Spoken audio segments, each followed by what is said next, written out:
pure heart does not demean the spirit of an individual. It instead compels the individual assemble his spirit. It is purity of heart that matters, not the external appearance.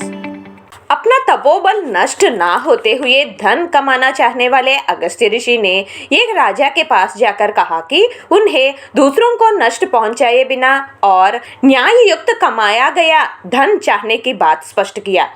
राजा अगस्त्य ऋषि को अपने खजाने में ले गया और अगस्त्य ऋषि ने आय व्यय का लेखा बराबर होना देखकर कहा कि ये धन लेने से प्रजा को दुख होगा, क्योंकि ये प्रजा धन है। ये कहकर अगस्त्य ऋषि ने राजा के धन को अस्वीकार किया। इसी तरह अगस्त्य ऋषि कई राजाओं के धन को अस्वीकार करने के पश्चात उन्हें इलवल नामक बड़े धनवान दैत्य राजा के बारे में पता चला, जो धन की इच्छा नहीं रखता है।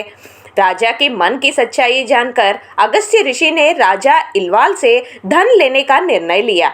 इलवाल राजा ने बहुत सा धन देकर अगस्त्य ऋषि को सोने के रथ पर बिठाकर उनके आश्रम में भेजा।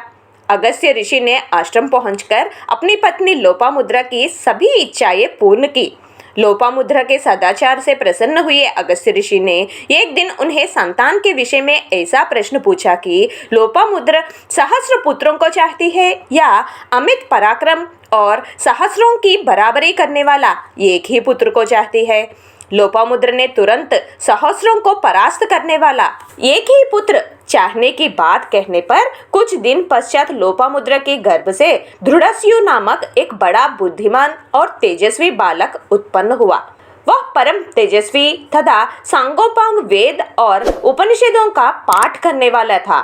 उसका जन्म होने पर अगस्त्य ऋषि के पितरों को उनके अभीष्ट लोक प्राप्त हो गए।